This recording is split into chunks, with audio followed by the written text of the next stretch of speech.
एक दिन दोपहर में मैं बस एक छोटी सी पहाड़ी पर जाकर बैठा, जो उस शहर में है जहां मैं बड़ा हुआ था।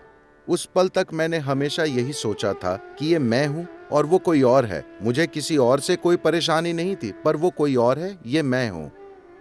पहली बार मैं ये नहीं जानता था कि मैं क्या हूं और क्या नहीं हूं। मैं जो था वो हर जगह फैला हुआ था।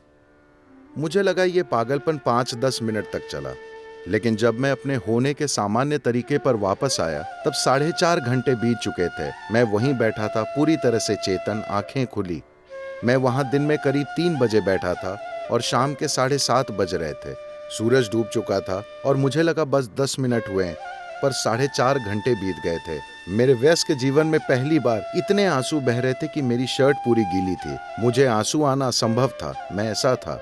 मैं हमेशा खुश रहा हूँ, ये मेरे लिए कभी मुद्दा नहीं रहा। मैं अपने काम में सफल था, मैं युवा था और कोई परेशानी नहीं थी। मैं खुश था, पर मुझ में एक अलग तरह के परम आनंद का विस्फोट हो रहा था, जो वर्णन से परे है। मेरे शरीर की हर कोशिका परम आनंद से सराबोर थी। मेरे पास कोई शब्द नहीं थे। जब मैंने अपना सिर हिलाया और अपने शक्की दिमाग से पूछने की कोशिश की कि मुझे हो क्या रहा है, तो मेरा दिमाग मुझे सिर्फ एक चीज बता पाया कि मैं कुछ बहुत अजीब कर रहा हूँ।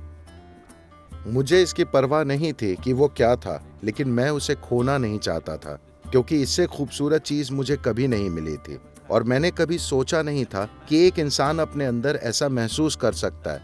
तो जब मैं अपने सबसे करीबी दोस्तों के पास गया और बताया कि मेरे साथ कुछ ऐसा हो रहा है, बातें करते करते मेरी आंखों में आंसू आ जाते और लोग कहते, क्या तुमने कुछ पिया था, कुछ खाया था, तुमने क्या किया था? मुझे पता था कि किसी को कुछ कहने का कोई फायदा नहीं है, क्योंकि अगर मैं बस आसमान को देखता हूं तो आंसू आ जाते, पेड़ को देखता तो आंसू आ जाते, आंखें बंद करता तो आंसू आ जाते। मैं बस सराबोर था। 6 महीनों में मेरी हर चीज जबरदस्त तरीके से बदल गई और मैंने समय का बोध खो दिया। जब यह अगली बार हुआ तब बहुत महत्वपूर्ण था, क्योंकि मेरे आसपास लोग थे। मैं अपने परिवार के साथ बैठा था खाने की टेबल पर। मुझे वाकई लगा 2 मिनट हुए, पर 7 घंटे बीत गए। मैं वहीं बैठा रहा, पूरी तरह से सचेत, पर मुझ में समय का कोई बोध नहीं था। ये कई बार हुआ। एक दिन मैं बस अपने खेत में बैठा था और मुझे लगा कि मैं 25-30 मिनट के लिए बैठा, लेकिन मैं 13 दिन तक बैठा था। तब तक भीड़ जमा हो गई।